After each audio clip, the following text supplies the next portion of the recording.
You are golden, you are good enough, like your fire from within. You're inspired, you inspire us, it's gonna be all good again. Hello and welcome to the Roar Random Acts of Reading Indie Author Interview Series. My name is Brianna. I will be your host. These are micro podcasts that are brought to you by the Mama Knows Not a Podcast, which highlights the joys and tears and everything in between about parenting, all the things you didn't know you needed to know, as well as Eifrig Publishing, which serves to embody their mission, good for our kids, good for our earth, and good for our communities with every book they publish. We are so proud to bring this series to you to highlight the Roar campaign, as well as indie authors across the globe, I assume, if not only the United States. And so here to talk about this whole initiative is the founder herself, Penny Eifrig. Thank you so much for being here. I'm so happy to chat with you about this incredible literacy initiative. So I'm really interested to know what inspired this nonprofit. Thank you so much for having me first. I'm really excited Absolutely. to launch this whole series. Looking forward to meeting all kinds of really interesting authors as we go along. So I actually started the nonprofit Random Acts of Reading in about 2015. And my initial idea was to get Meet the Author events into schools. And in my community, I live in central Pennsylvania. Our schools are well-to-do, and they have these Meet the Author events, and would have $2,500 events at each school, where then the kids who had money could buy the book and get it signed by the author, and was pretty cool. And I knew that in the communities like 10 miles away, they weren't having these events. So the original idea was to have Meet the Author events where a school in a well-to-do area could then have a Meet the Author event, have the author come, and then share it with the neighboring town. Unfortunately, I found that the willingness of PTOs to share was limited. And it kind of just threw me for a loop for a while. And I was just like, oh, I can't believe this. I just can't handle it. And then COVID hit. And then I just basically worked on getting books out with the school lunches. So just basically distributed free books with free lunches during COVID. Wow. So that was that one part of the project that the Roar, the Branding Act of Reading in itself, has existed. And then in about 2020, 2021, I'm also a publisher. Eifrig Publishing is my publishing company. I do primarily children's books. And I was trying to figure out how to get indie published books out into the hands of kids. And not only mine were focused mostly on girl-centric stories to try to increase the number of girls in stories. But I knew there were a lot of other really important topics that weren't getting out there, and that there's all these awesome authors who don't have a chance to share their stories because they just can't find the way to get them out there profitably. Nope. So I had that idea of how can I help get indie authors distributed equitably? And the conditions for indie authors are not necessarily very good. We're not printing large quantities of books. Our conditions for what we pay our distributors are much worse than for big companies. We can't afford to put our books on the front pages of magazines or on the tables in the front of Barnes & Noble. So it's just really difficult. And so I had those thoughts. And then COVID came, and they all just kind of were swirling around in my head, I guess. And on April 3rd of 2022, I was waking up at around 5:30 to 6 to write in the morning. So I hadn't written for a long time, and I wanted to have a sense of time. And so I decided if I could write about things, and I just felt like it was going to retrieve some sense of time. And I was stuck on one of my stories that I was writing on, and I rolled over, went back to bed, and at like 5:45 on April 3rd, I sat up suddenly. I said, what? The golden ticket to literacy? Book vending machines? That's a crazy idea. Wait, what? And I took out my phone and I just spewed the entire concept onto my phone. Wow. And it just came to me. It was like all these ideas that have been swirling in my mind. How can we get indie authors out there? How can we promote literacy? How can we get kids excited about reading? How can we get Meet the Author events into more schools? And all those ideas, just because my mind was quiet and I was listening to my inner thoughts. And it just kind of came. And so I pretty much immediately got a Shopify account, for Random Acts of Reading and started putting together a website. And so the concept has kind of developed one little bit by bit, but actually the gist of the entire concept came to me in a flash. And now it's just been putting all these thousands of pieces together to make it all work.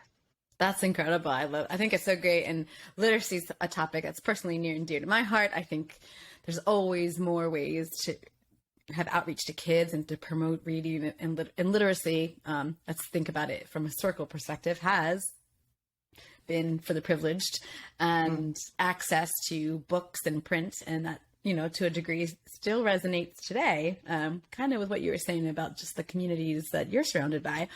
So I'm really interested to know, can you explain how the book vending machines work for this project? Okay, so schools can either have vending machines. So the company making the vending machines is called Global Vending Group. And it's a fabulous fellow who's been making vending machines for 30 years.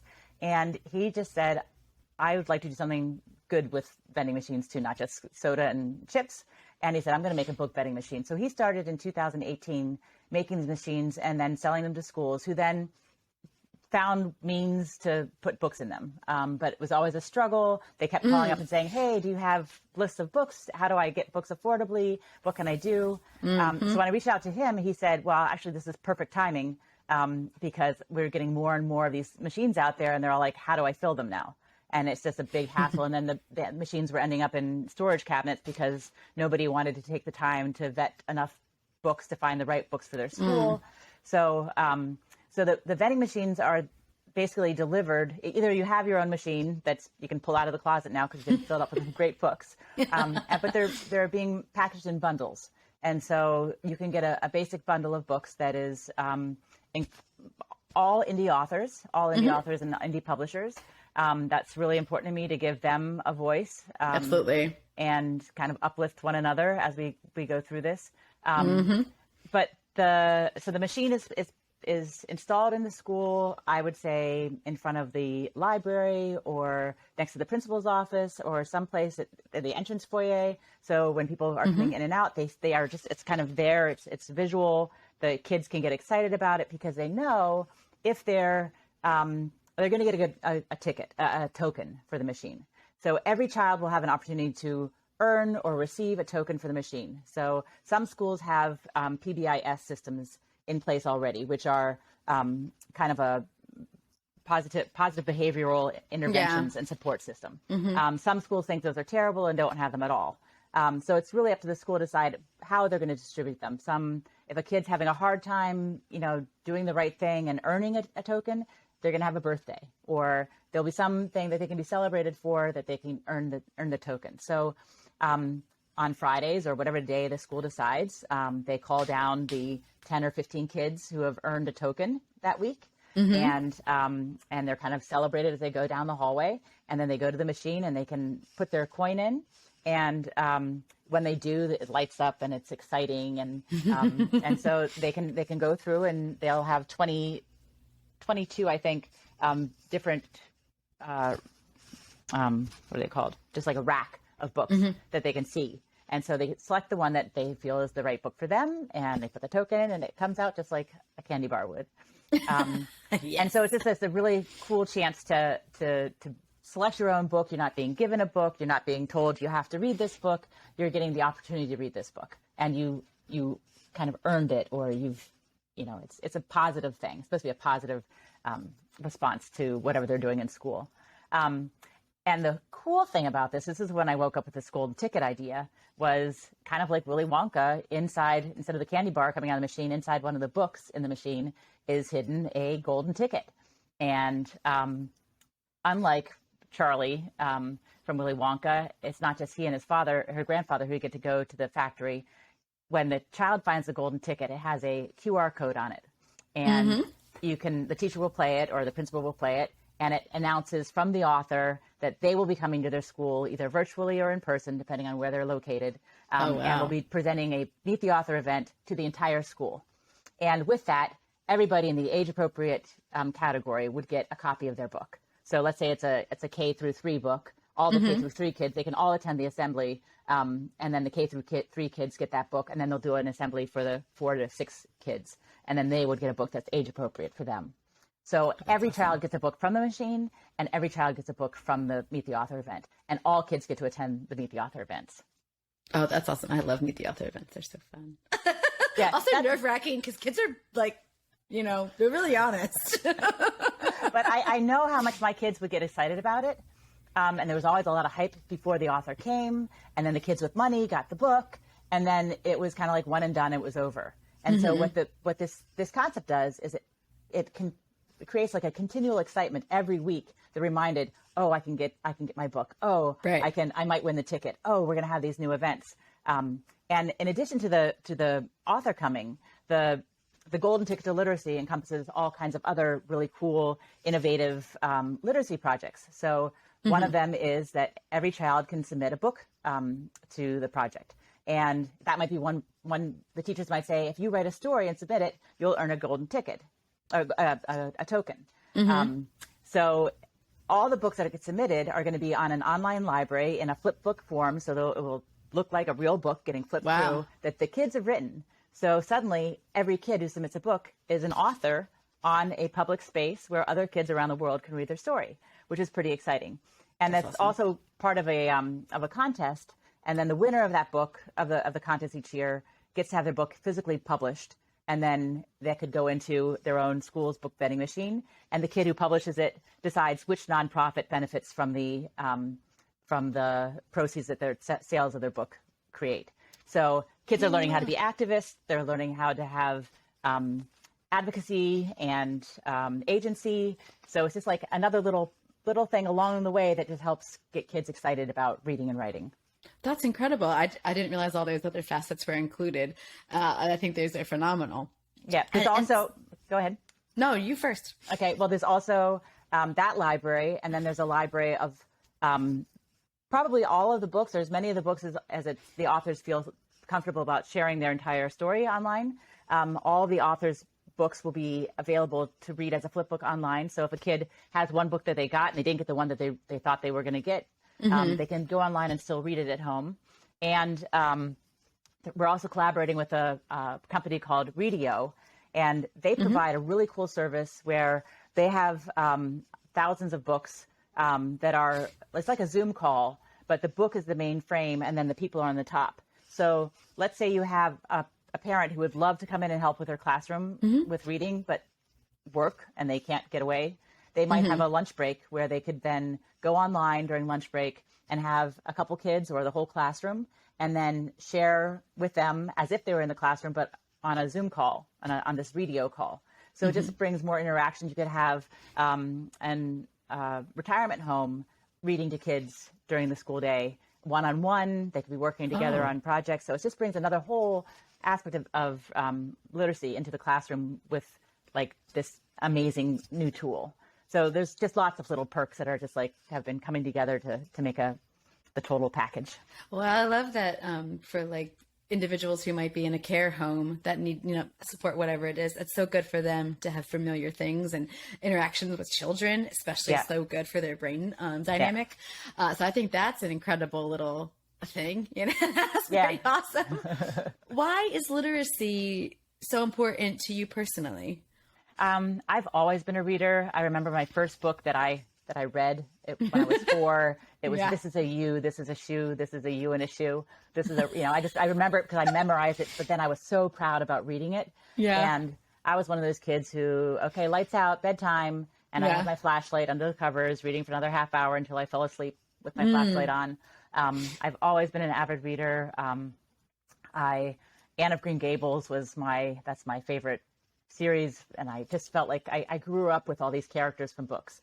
And it's such a building block for everything you do in your life. If you can't read, your opportunities are limited. And when you do read, you also have like the world at your fingertips. You can explore everything.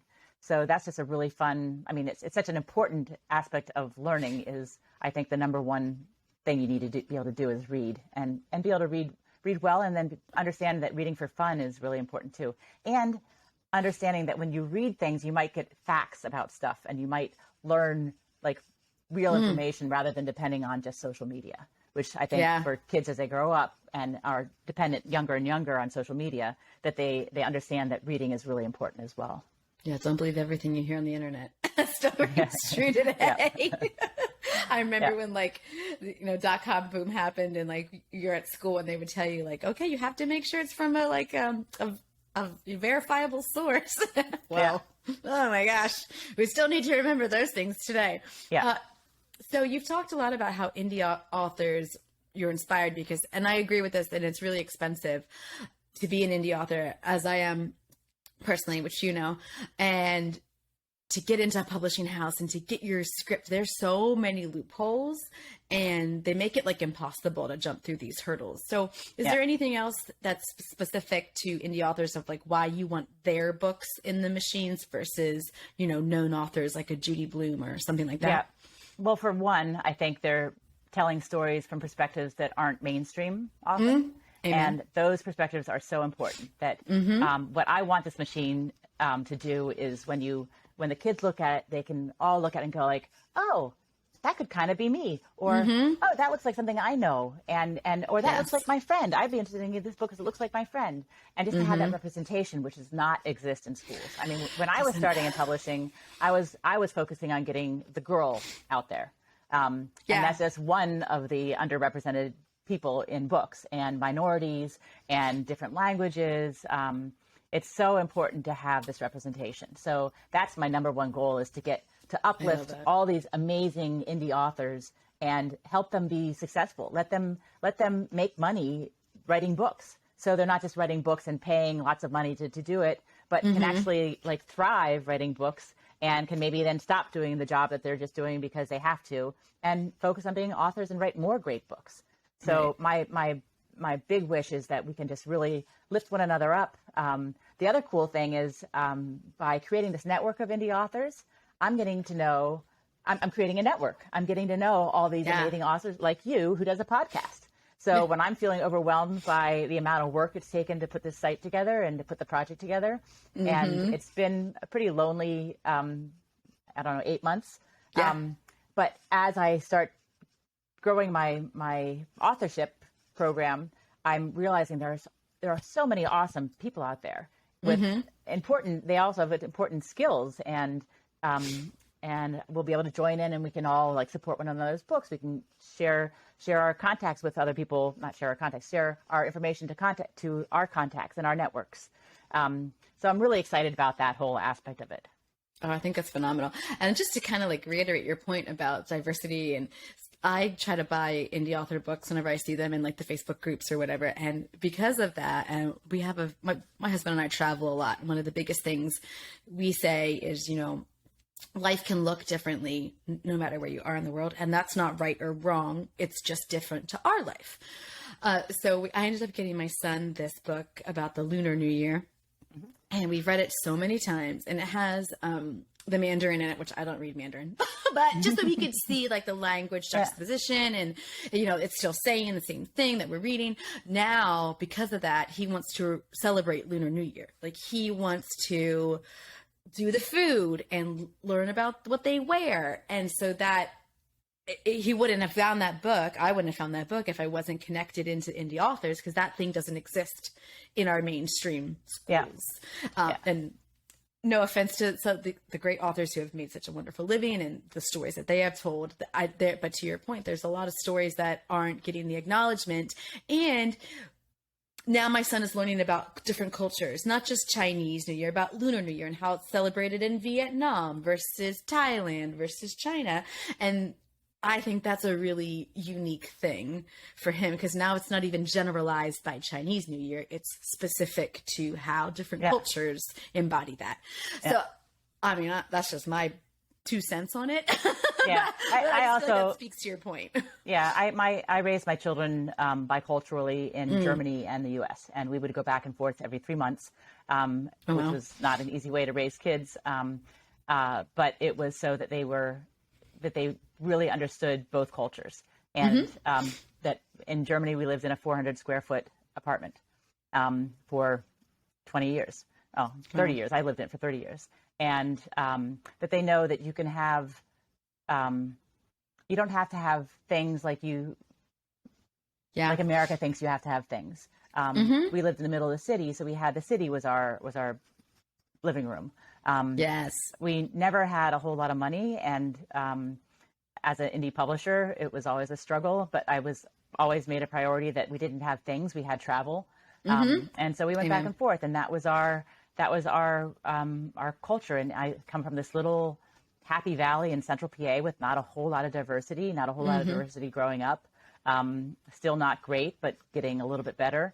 And then I lived in Berlin, which is nothing but diversity. And I have friends from all over the world in Berlin, and my kids do. And I think that's such an important part, is understanding other cultures. I'm hoping that when parents find out that their school is going to have a vending machine and they see that there's books with different characters in it, they don't get angry that there is a black child on a book, because there's probably a black child who's taken home a book with a white child on it numerous times in their lives. And it's okay to have your white child could take home a black book, and a black child could take home a book that has a white character. And that's okay. They're not black books or white books. They're books for kids, and they've got diverse kids in them. And that, exactly as you said, that your son maybe doesn't celebrate Lunar New Year yet, but he will, because he's learning about it. And that's part of it, is just sharing our diversity and sharing our cultures and our ideas and how we see things. And hopefully we'll have a more open and loving, caring world at the end of it too. Wouldn't that be, isn't that the goal?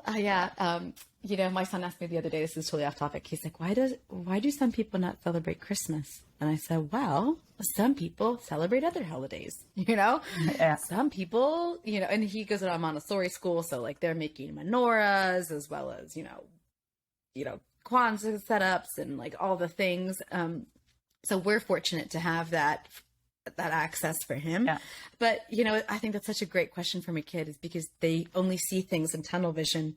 And if you don't give them the opportunity to open their eyes and look around, then they don't know what else is out there that they could. And if they don't know it, they're probably scared of it. And there are plenty of kids who are being raised by parents who are scared of something that's different. And so we can share it with the kids that different is not bad or scary. Right. It's just different. And if you learn about it, then it's something that you know. Yep. So I think that's such a key element of this entire project.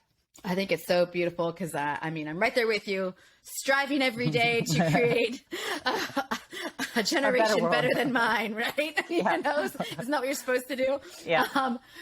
Is there anything else that we haven't covered about this initiative, about the ROAR, the Random Acts of Reading, and the Golden Ticket to Literacy that you feel we need to discuss? I think you hit most of the main topics. You did a great job. I'm really excited. I've been very hesitant to share it yet because I want it to be perfect. And I'm realizing that it will be not perfect for a really long time and probably will never be perfect, but it's worth sharing. And the website is www.randomactsofreading, like random acts of kindness, but randomactsofreading.org. And feel free to look around and explore. And if you find anything that doesn't work, let me know. And I'm still gathering authors. It's a huge process to first of all, to create the framework create the concept and the framework, and then develop the framework and then put in the data. And so I have been struggling putting in just every author has 50 data points and every book has 50 data points. And it's just taking me, and I've got to create the images that all look the same. And it's just been this incredibly time consuming. I'm working probably 10 hours a day on the nonprofit, which is not for profit for anyone at the moment. And working on my publishing, and I translate German to English to actually pay my bills. So I've been working pretty intense on this for now 8 months. And I'm ready now to share it, to have the first projects go out there. We've got our first vending machine is going into a small rural school in central Pennsylvania. And I am super excited about it. I actually 2 nights ago got my first grant from a local arts appreciation group called Three Dots. And that's going to help put the books into this first machine. Schools can fund them in various ways. So in my example of when my kids were going to school, their Meet the Author events cost about $2,500 for this 45-minute session with no books, nothing else. So for $2,500, a school will get enough books for every child to have that machine. And then for another $2,000, they can have a book for when their Meet the Author event comes, they have the author event and every child gets a book. Mm-hmm. So it's very affordable. It comes to like $6 per kid to be part of the project. And then the machines, there are currently ESSER funds, which are ESSER funds, which are by the government from COVID relief to help schools find innovative ways to teach kids and to get them excited about learning. This project qualifies for that. So schools just need to go to their administrators or parents or teachers or librarians who want to get this initiated and say, hey, do you have funds available? It's $11,000 to get the entire project for a school of about 250 plus students. And that's including the books, the Meet the Author event, all the programming, and the machine. And it will be customized to go with their school. So it's just this really exciting thing. This first machine that I'm making, I decided to have it be a roaming machine to kind of introduce it to more places. And so it will go to the first school, be there for a semester, and then go to the next school. And I'm hoping that after it's been there for a semester, the administration says, you know what, we have a vending machine with soda in it. We could probably afford a vending machine with books in it. So I'm really hoping that once it starts taking off, it really just launches, and that not too fast so that we can get all the books together. Right. And that I can hire some people. I need to have some funds coming in so I can hire someone so I don't go crazy. Right. And until then, I'm relying on my authors to help out where I can, and looking for volunteers, and that kind of stuff. So just one more thing too, when I'm thinking about it, if people just want to buy the books like from the website, or is there a way for people to do that? I'm not sure that I'm going to have people order books through Random Acts of Reading. The way it's working is that the reason we'll be able to do this and have the authors make money on the books that they're providing to the project is that we'll be producing large quantities of books that we will be licensing their books to produce just for Roar. Okay. So what they could do is go online, find the books that they think are really awesome, and then reach out to the author or illustrate or the publisher. And ideally not order them on Amazon because, again, they will make no money, but to order directly from the publishers and authors. Right. You can probably find them online. My contract with my authors will be that I am only selling books to vending machines through the project. Okay, gotcha. But the nice thing is that then if I'm printing 5,000 books and the author says, I'd like to have 500 books, then they can get them at that same low price because I'm producing quantity. And that's where the margin will be, that we can then make them affordable with all the programming to the schools and still be able to pay out the authors a significant royalty, which we don't have when we're selling them through Amazon or any sort of distribution system. Okay, gotcha. That's good for anybody who's an author tuning in to know, like, well, how does this work in my favor too? Right. You know? So if you are an author and you have a book that you think would be great, it is by invitation, but you can let me know that you're interested. And then we'll be reaching out. We need some more chapter books and we need some more graphic novels. Perfect. So if you have any kind of diverse, inclusive chapter books, novels, we'd love to have them. We've got some really nice science books, lots of educational stuff, and just really, really nice books. They're starting to come together. I still have a ton to add to the system, but I'm plugging away at that. Well, one by one. One by one. Seriously, you're like a one-woman superhero show, you know. I'm going a little. I have been going a little crazy lately. It's so overwhelming, which is why it was so exciting to get this. It wasn't a huge award, but it was just like somebody saw my project, looked at the details, and said, "This is worthy. This is a really cool." And I had the entire trustees of this nonprofit say, "We'd like to give it to you, and we think what you're doing is great." And so it's just like, okay, I'm not crazy. The concept is solid. I think the website is starting to look really good. One of the things about the website, when I had just started designing it, I was in Berlin this summer, and I worked with some families at a refugee center between 2015 and 18. And I have some families that are very close to me. And I've got this Syrian family, and the little girl looks at the front page of my website. I was like, hey, look what I'm doing. And the first thing she does, she goes, look, there's me. And there's Hamza. And there's Aya. And there's Ryan. And I was just like, oh my God, that's exactly what the response is. I want a kid to look at this and go, hey, that looks kind of like me on the cover. Right. And she was so excited. And I was just like, okay, and we're going to be awesome. we're going to have all kinds of language books in this as we grow, diverse families, diverse awesome. abilities. It's just going to be, I am over the moon excited that it's actually happening. We're moving forward. We'll be launching the first machine in mid-January. And I can't wait to see how it grows and who I can hire to join my team. Step one. Yep. Well, Penny, this has been incredible. I'm so excited not only to help you launch this project, but to be part of it and to help get the word out with all these indie authors who are telling absolutely incredible stories. I'll be talking to you a lot, but. And I love the fact that your book is Positively Penelope, right. which is, I'm Positively Penelope. Right? She's a girl for everyone, let me tell you. I love her. I'm a little biased, but let's be honest. Well, thank you so much for your time, Penny. I really appreciate it. Again, this is Penny Eifrig of Eifrig Publishing, LLC. She is the founder of the Roar Initiative, Random Acts of Reading, and the Golden Ticket to Literacy. This has been the Indie Author Series with Penny introducing it to you. And we are just going to keep talking about 2 more authors, about their books and their stories. And it's going to be a great, great thing. So thank you so much, Penny. And we look forward to meeting you again and talking to all the authors that you put us in contact with. Well, thank you so much for this opportunity. I really enjoyed it. It's my pleasure.